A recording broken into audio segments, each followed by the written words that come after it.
This year, obviously, the biggest change is going to be who's throwing the ball this year.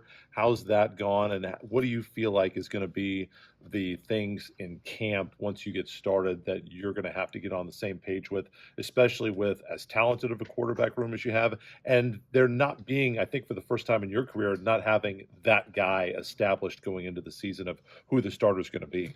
Yeah, well, first of all, like you said, it's an unbelievably talented QB room, and I think the competition between them brings out the best out of all of them. To be honest with you, and the spring, they all played well and battled, and we got a lot of our connection based stuff with the routes we run and our options off of it.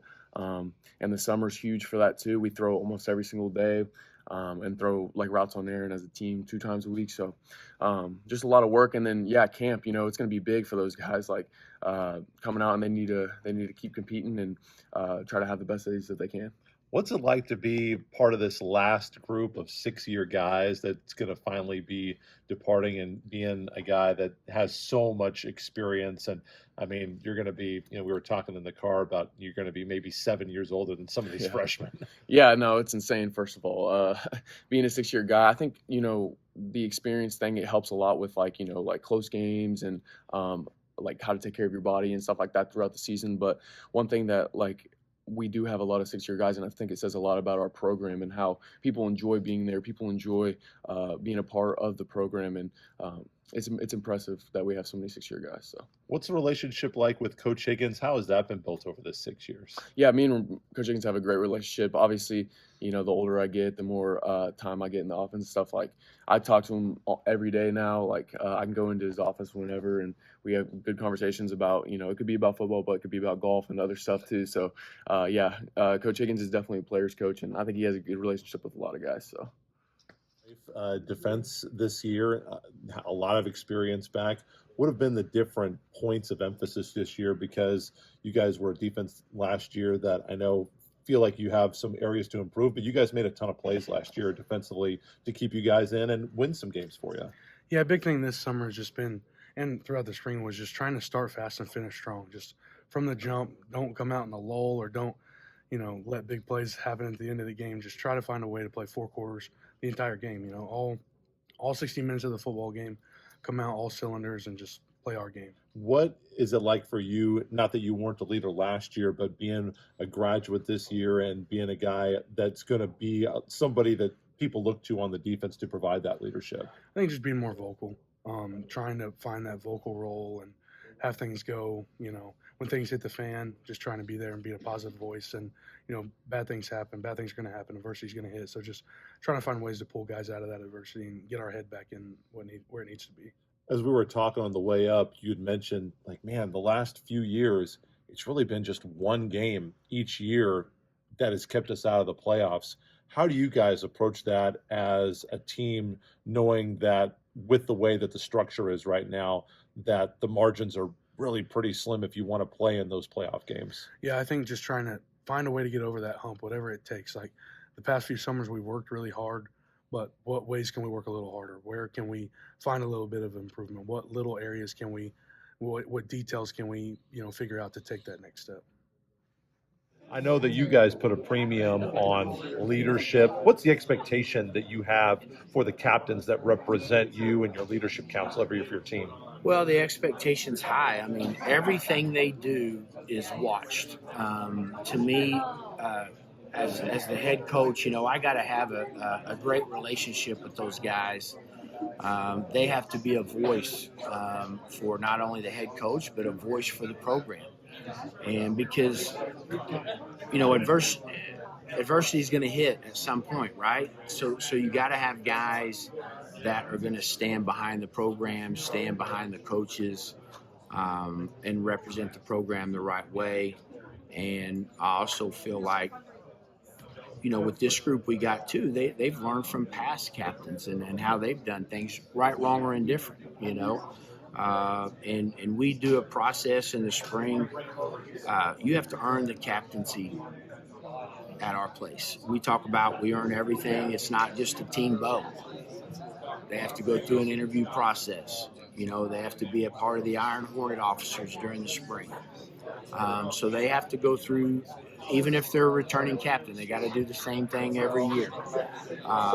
We have, leadership classes, not classes, but we do have a leadership council, and we meet once a week and talk about different leadership. So, and I'm a psychology major, like, so I think all those things are important. Not only your play on the field, but it's not always about the plays you draw up on the board.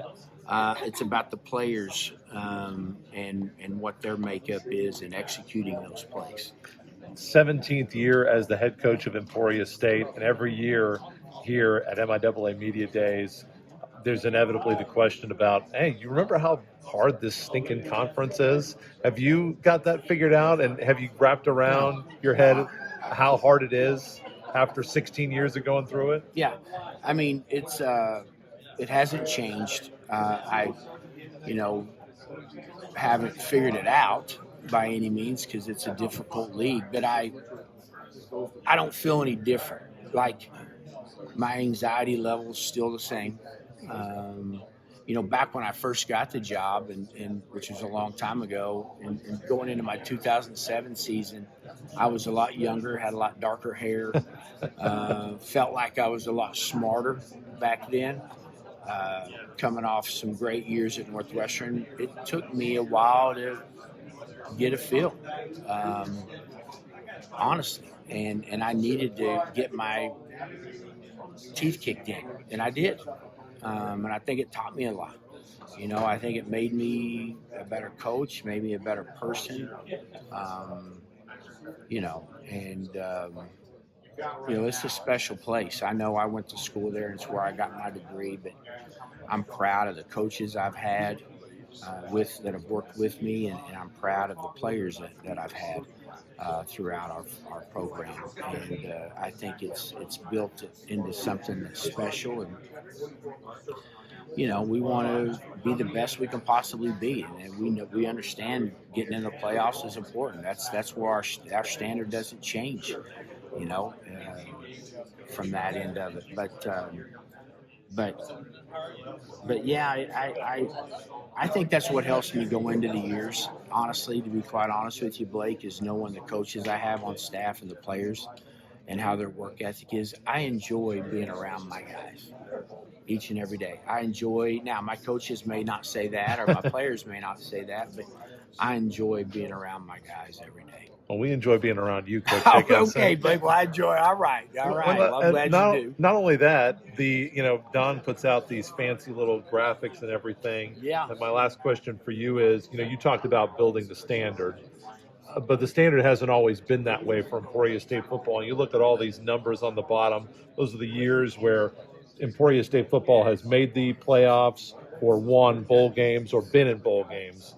Most of that has been with you since 2012. You mentioned that when you got a hold of the program, if things didn't go so well the first few years, what's it meant to you to be able to build the standard to where you have it now, where getting into the playoffs is the goal every year at your alma mater in a conference as difficult as the MIAA? Yeah, Blake, that's a great question. I think it's special. It really is. I think just being in this league, though, it's hard to kind of sit back and think about it.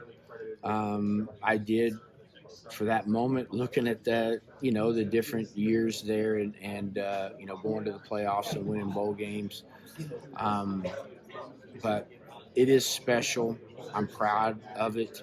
As I've said, you never do anything by yourself. It's always about the players and the coaches that work with you, not for me. I believe in that.